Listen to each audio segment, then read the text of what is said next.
First of all, let's start with kind of the obvious. Last week, obviously, the big news with both of you that you're coming back for each of your fifth seasons. Just kind of take me through what led to that decision for both of you. I don't know who wants to start, but just kind of what led to that decision for both of you to come back next year.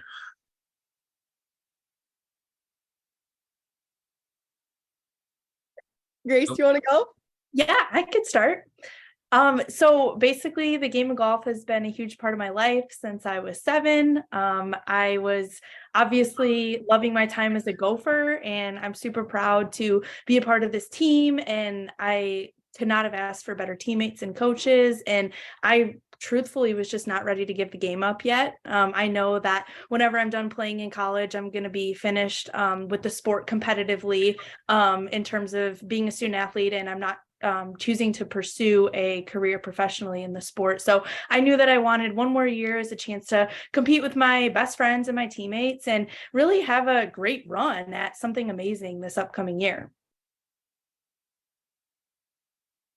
Yeah, that's awesome. I completely agree. And also, I would say for me, when I really think back to 2020, when our first spring season got canceled at the end of our freshman year, I remember thinking to myself, when they announced that we had another year of eligibility, I thought to myself, wow, that'd be really great to take another year of eligibility, but I didn't plan for it. I planned on doing 4 years. I'm in a 4-year program. So I don't really know. I'm not really sure. And then when that fall ended up getting canceled, I remember thinking like, okay, I have to take a 5th year because college golf is too great to miss out on this much of it. And also Grace and I are super excited about the academic opportunity that we're having as well, that we're getting to be able to do a 1-year master's program this coming year. So really it worked out absolutely perfectly. The same for me as it is for Grace. I'm not ready to give up the game of golf, and to be able to finish up and get some more really, really valuable schooling is an awesome opportunity that really couldn't be passed up. I had to chuckle a little bit because when I did a little bit of research for this, I noticed that I couldn't help but notice that both of you are originally from about an hour away apart in the Chicago area.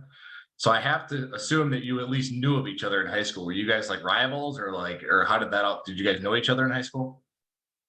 We did. We grew up playing a lot of junior golf together. I forget, Emma. I don't know exactly what year it was. I don't know if it was before high school or like freshman year. But yeah, we live an hour apart, but obviously saw each other at a lot of similar tournaments. Yeah, I don't think we met until probably we were like in 8th grade, freshman year of high school. So not too long ago in the grand scheme of when we actually committed to play here. But when I was first talking to the head coach, she said to me that that they were looking at Grace and they were looking at me, and Grace actually committed before I did. And I remember it was like a big part of my decision too, because we ran into each other at a tournament. I was like, oh my gosh, you're committed to Minnesota. And she's like, yes. And I heard that you're talking to Minnesota. Are you going to come play? And I was like, well, now that you are, I would love to. Right. Even more so than I already did. You know, it was a big factor for me. I knew that I wanted to go somewhere where I was going to have really great relationships with my coaches, really great relationships with my teammates. And I already knew that Grace was a great person and would hopefully be a lifelong friend, which we definitely are now. So it worked out perfectly. I guess piggybacking on that, just kind of take me through that decision for both of you, because as you know, being from the Chicago area, what weather does factor into playing college golf, and in this state. I mean, I'm a golfer myself. We only get 4, maybe 5 months of good weather to work with, and I know you guys have a facility you can use to practice too, but there's no experience like playing. So just how did that factor into your choosing Minnesota, knowing that maybe there's southern schools that would be allow you to play more? Totally. I mean, for me, I think a big part of my decision was the people and the relationships that this place was going to foster for me. So I actually knew 2 people prior. Kate Lilly and Jessica Lee. They were both Illinois girls prior to when I committed. And I obviously knew that Coach Redmond at the time was talking to Emma, and there was possibly a good chance that we would get like a lot of Midwest girls on the Minnesota team. And I kind of just felt this culture of like an inclusive space and respect for everyone. And there was no drama on the team. You could clearly tell that like everyone was friendly, and that was the biggest thing for me. But even more than that, to answer your question about like the weather aspect, we grew up obviously learning how to make do with the weather, and I actually believe that there's like a lot you can get done when it is super cold out and you can't exactly play every day. I think a lot of like the fundamental work and like going back to the basics and maybe some swing work or swing changes can be made in the off season. And we're blessed that we have, I'm actually here right now, this incredible facility that we're able to do those things. And actually, when Emma and I first came in, it was the first like year. I think it had been open like that January and that spring season prior, but we were like the first full year that this facility had been open, which was another obviously huge factor in the decision. Yes, I mean, completely agree with everything Grace said. I remember on my visits, they were showing me, Grace and I were both going on visits when we were around freshmen in high school, and they were showing us videos of the virtual tour of what the indoor facility was going to be like and how it was going to be one of the best facilities, indoor golf facilities in the country, which it is. So same with Grace. I mean, growing up in the Midwest, I'd been extremely used to having 4 seasons and doing a lot of fundamental work, a lot of really important work on my game in the winter months inside with a lot of technology. We've got access to the best technology there is at our indoor facility. They really provide us with all the resources. And part of college golf is traveling as well. No matter where you choose to go to school, you still will do a lot of travel, whether you're in a southern state or not. So that was a piece of it as well. Believe it or not, we get this question a lot. You know, why did you choose to go play an outdoor sport up north? But also, I will say too, you know, I love how Grace talked about the Midwest culture as well, because I will say we both experienced it in junior golf as well, showing up to tournaments and showing that you can compete against kids who are practicing year round outside is extremely rewarding. Me through what it's like to have Rill as a coach, because I played high school golf, I played Division III small college golf, and at those 2 levels there wasn't really a lot coaches could do swing wise to change habits or anything like that. It was more course management. It was more, hey, you know, be smart on this hole, depending on what the challenge was at the time. What are they able to do for you guys to help you improve your games on a daily basis? Emma, do you want to start, or would you like? It's up to you. Sorry, Jordan's barking right now. You can go first, Grace. Okay, no worries. When I think of Coach Rill, I think of heart, passion, and desire. I mean, she really just exemplifies all those traits on a daily basis. Not only is she a great coach in terms of fundamental work and course management, but she just cares just an absurd amount, to the point where it's just like you feel this like overflowing love, kind, and just like compassion from her at all times. I've never had a coach that cares so much about me as a person, really. I mean, regardless of the score I shoot on the golf course, I know that I can pick up the phone and call her whenever. If I have a problem, she's always going to be there. So beyond the golf, I would say that she's really just like a role model in our lives. But as far as golf goes, I would say that she's our biggest cheerleader. And as far as course management goes, I mean, she will talk us through the shot. She's great with on-course management, and hey, like, this is what I'm thinking here. What do you think? But like, she does a great job of making sure that we always have an input as well, which I think is important, because ultimately she's made it very clear that we're the ones swinging the club and it's up to us, but she's going to help guide us to get to making the correct decision on the course. So I would say I've definitely learned a lot from Coach Rill, but those were like the main takeaways so far as I've been under her leadership. The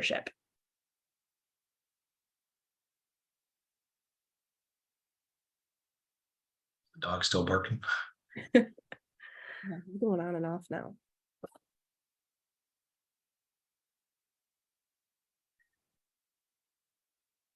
Okay. Sorry. You're all right. If there's noise, it's okay. Okay, but yeah, no, I really completely agree. College coaching with all sports, every coach does take a different approach and different things work. I would say that immediately when Rill came in, she just made an impact on the culture and the environment. I mean, so many players struggle in their sport in college due to feeling so much pressure as a part of being on a team, being on such a competitive and intense stage. And part of what Rill did right away when she came in is just, she said that she wanted to be competitive, she wanted to be successful, but she wanted to have fun. She always says happy people play good golf, and right away it was really, really important for her to set that precedent of, we're here to have fun, we're here to support each other, we're here to love each other, we're going to do the best that we can, and we're gonna make the most of the talent that we have. And it was like almost like a weight had been lifted off of so many shoulders, because, when a new coach comes in, you want to impress her, you want to do well, you want to show the coach that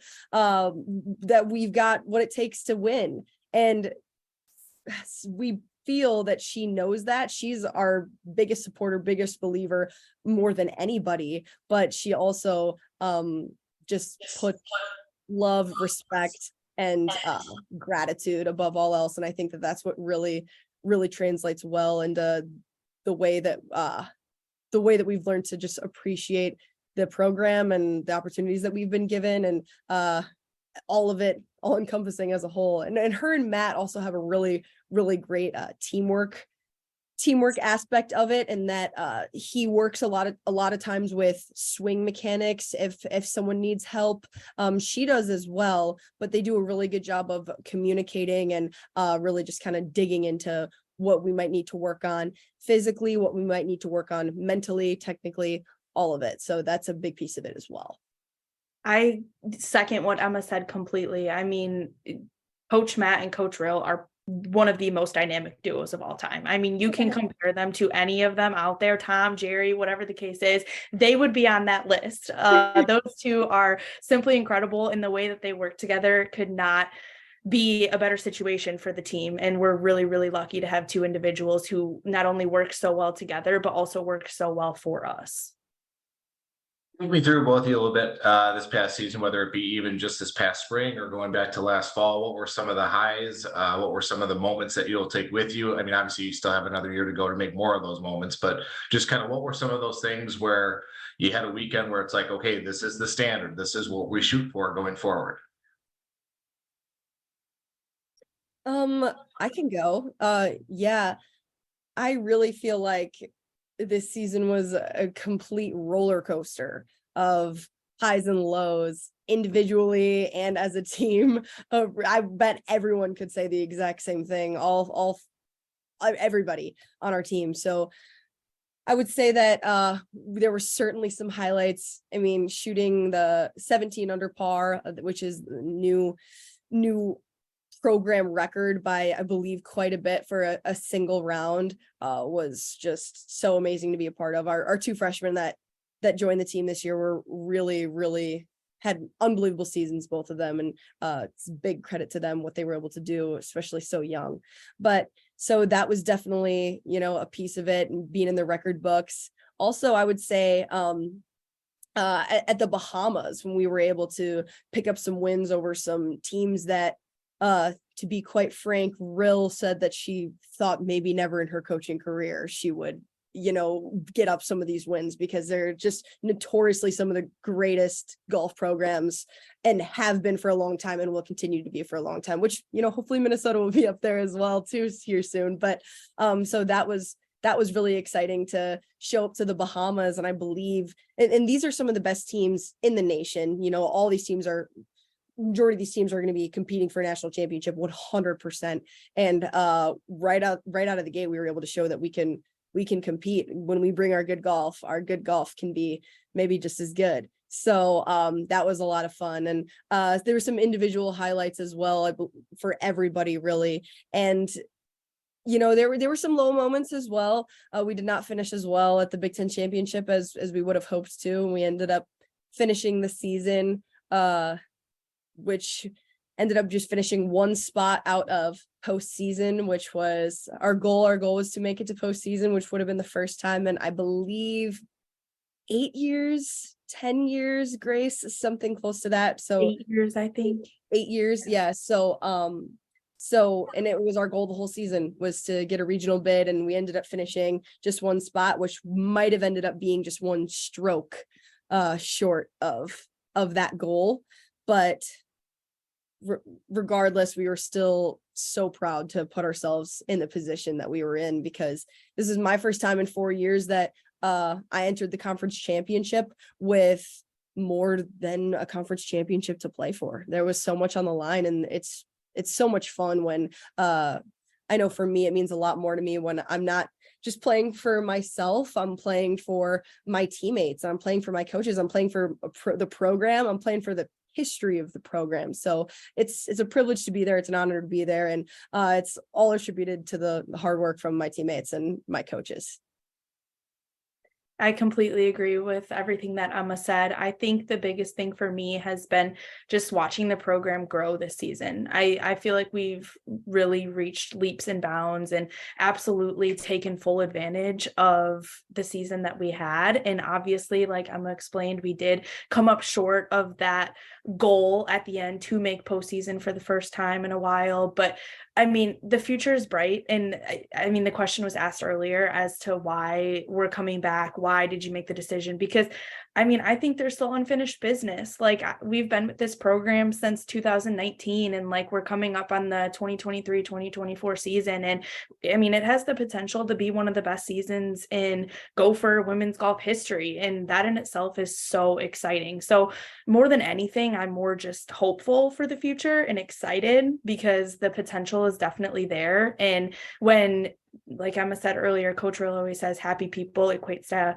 great golf. So I'm excited for what's to come. But from this past season, the 17 under was obviously just like we were all overflowing with joy and could not believe that some of the scores were shot. I mean, I shot even par and everyone else was under par that day. So I mean, just incredible. And some of the trips that we were able to take, I mean, we're beyond blessed. I mean, Emma mentioned the Bahamas, getting to compete against some of the best teams in the nation there at the Albany course was incredible. And we also took some really fun training trips before the Bahamas to DC Ranch in Arizona. And we also took a trip to Naples where we were able to play Old Collier. So we were really just very lucky with the amount of golf that we were able to play and the cool places that it's taken us. And again, as Emma explained before, didn't make it to postseason, but all the power to Bella and Mar as they were able to make it to regionals individually, and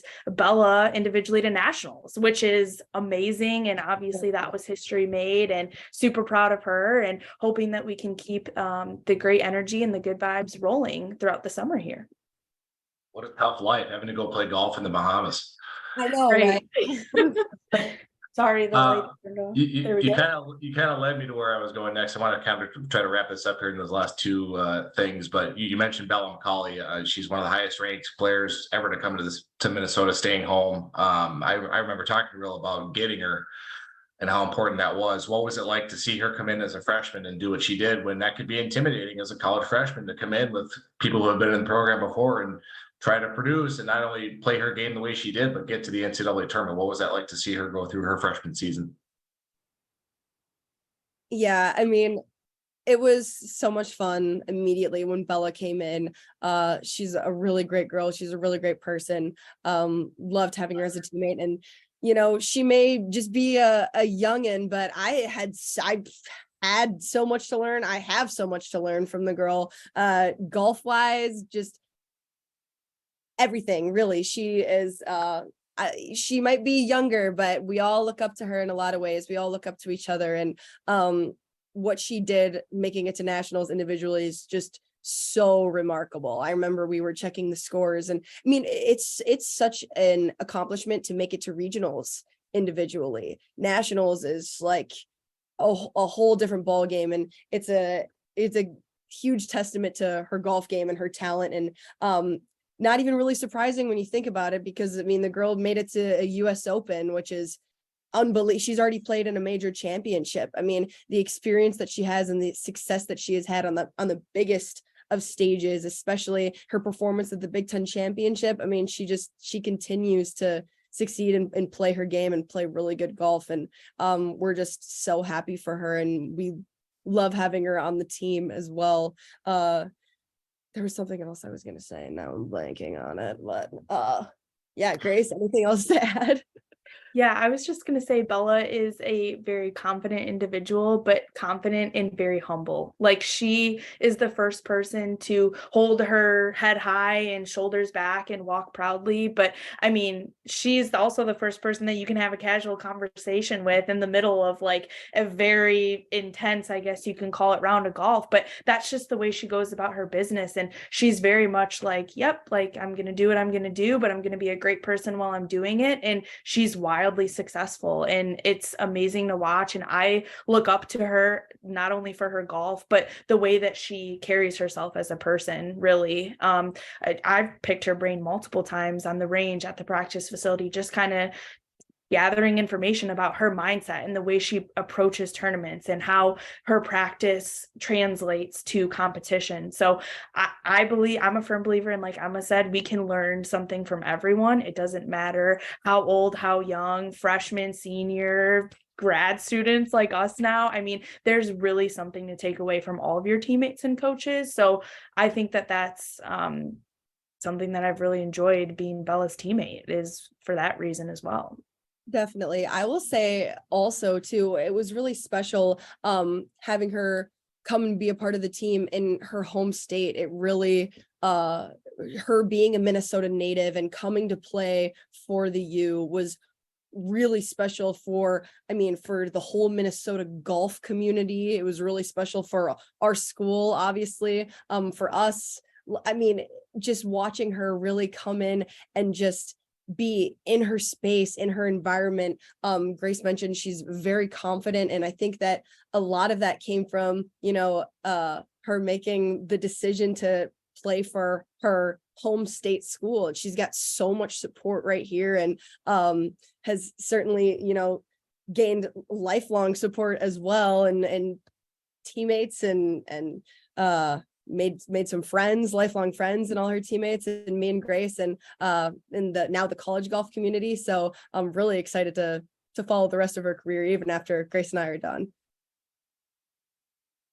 That's last to sort of wrap things up here. What does the summer entail for both of you? I see if I saw the right info, I see, Grace, you may have recently played in the USGA qualifying event. Just kind of, what does the summer look like for both of you golf wise, and what are the goals now as you enter your last go with the Gophers? Yeah, like you just mentioned, I actually just played in the USGA US Women's Open qualifier at Somerset Country Club here in Minnesota. And Emma was actually my caddy. She was on the bag. She was nice enough to push my clubs for 36 holes that day in the extreme heat. So super nice of her to do so. Unfortunately, it was not the result that I wanted, not my best golf that day. But luckily enough for me, I have a summer full of other tournaments and other opportunities that I'm looking forward to.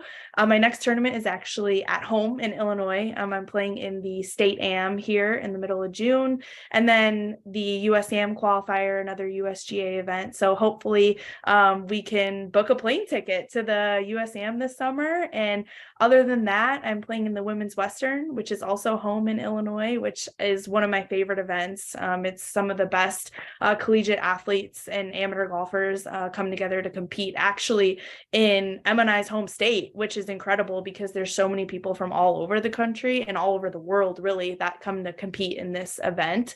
It's one of the toughest cuts to make match play. I think it's like 150 typically players, and only 32 make match play. So huge accomplishment if we were able to do that. And then once you make match play, hey, it's anyone's game at that point. So super excited for that opportunity and what's left of the summer golf wise. And Jeff, hey, 2 days after I caddied for at the US Open qualifier, she made 7 birdies at TPC. So Sheesh, this girl, I'm telling you, watch out this summer for the rest of her events. But not to mention, she's talking about booking a plane ticket. She's done that the last 2 years at the USAM. So that is something that I'm hopefully going to be doing as well. I play in my USGA US Open qualifier next week in Illinois, and then I'll be playing in my USAM qualifier just a couple weeks after that, also in Illinois, and then I will also be playing in the women's Western and possibly the North and South amateur in Pinehurst, on Pinehurst number 2 and number 4. I played in that the last 2 years, and one of my favorite amateur events. That one's a lot of fun. Grace has done that one as well. And besides that, I was telling someone the other day, it gets different as you get a little bit older. You play less tournaments, but you're more just kind of focused on trying to qualify for the big guys, trying to give yourself the best competition and the biggest stage in amateur golf, I would say. Well, and like you both mentioned, you're playing in a fair amount of tournaments this summer. How important is that to keep that competitive fire going so that when you get to back to school in August and September, your first tournament is like, man, I haven't played competitive golf in 3 months. What am I doing? How important is that to keep that competitive fire going? Oh, definitely. It's very important. I've always done it. I do not know a summer that isn't stacked with competitive golf, because when we get back in the fall, it's pedal to the metal. It is full speed ahead tournaments, and you got to have your A game right away. So you definitely don't want competitive golf to be a foreign feeling. So competitive golf we also love to do it anyway. I mean, it's what I look forward to. I know it's what Grace looks forward to. Competing is big part of the reason why we play this game, and it's some of the most fun, at least for me. So having the opportunity to also see a lot of familiar faces, a lot of other golfers that we've been playing against for years, that we play against in college, and see them at a lot of these tournaments and be able to compete and reconnect with a lot of those people is very fun as well. Yes, I couldn't agree more with what Emma said. I think the main word that comes to mind is competition.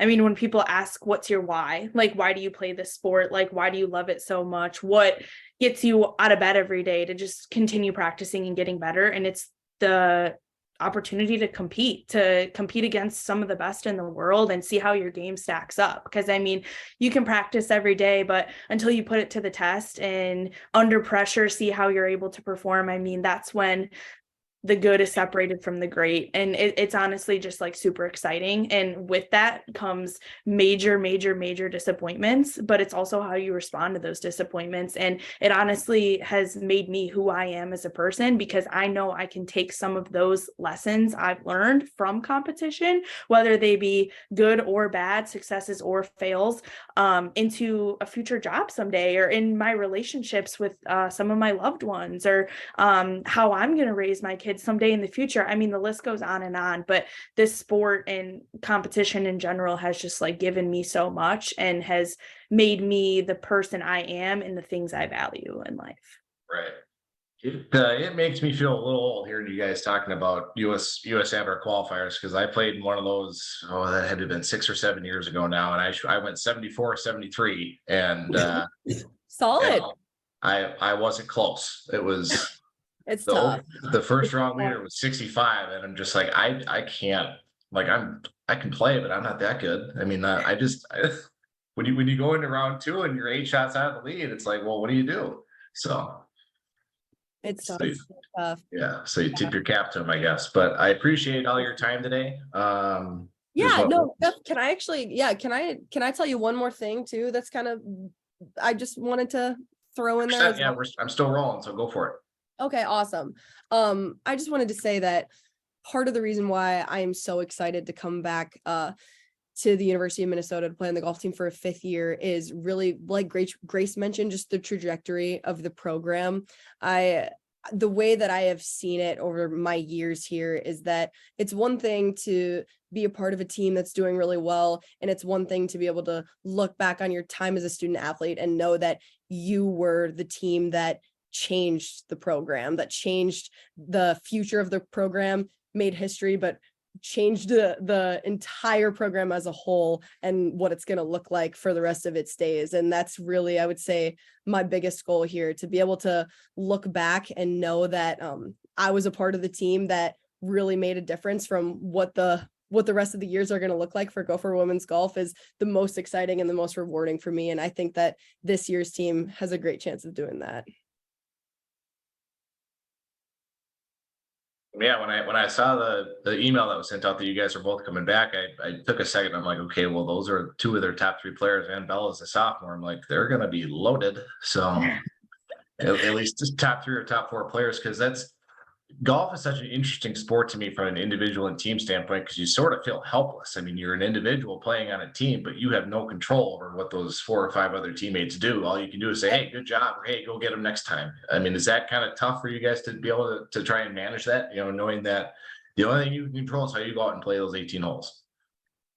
That's a good question. I mean, I would honestly say that I have got so much faith in my teammates that I'm pretty much always assuming that they're shooting lights out. So for me, a lot of times I'm just trying to pull my weight. I'm out there like, I gotta, I know that my team is doing well, and I don't want to be part of the reason that we hang on. I want to be part of the reason why we win. I don't want to just be there. I want to be doing as good as I possibly can. And I want to be contributing at the very least and helping my team win. But I'm definitely always assuming that my teammates are taking it deep, because we got some studs.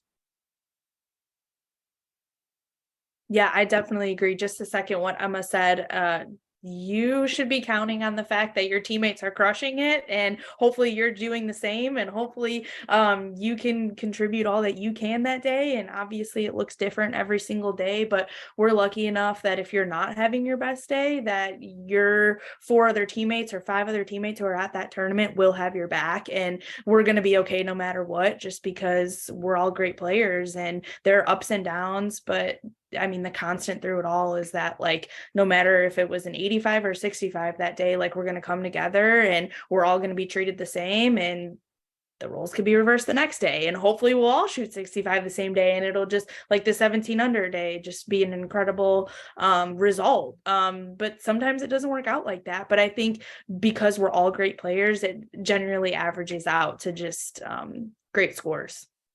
That's the thing. I mean, no matter what happens, we've got an extremely self-aware, insightful team. Everybody is so understanding of just the way that the sport is. I mean, nobody is ever going to be disappointed in how things turned out, because at the end of the day, we know that everybody went out there and gave it their best shot. And the game of golf is the game of golf. You're just not gonna have your best day every single day. And that's part of the reason why it's so fun to have this as a team sport, because like Grace said, you got teammates who have your back, and then it could very well be the opposite the next day. So it's what keeps it fun, and it's what keeps you humble, keeps it exciting. Awesome.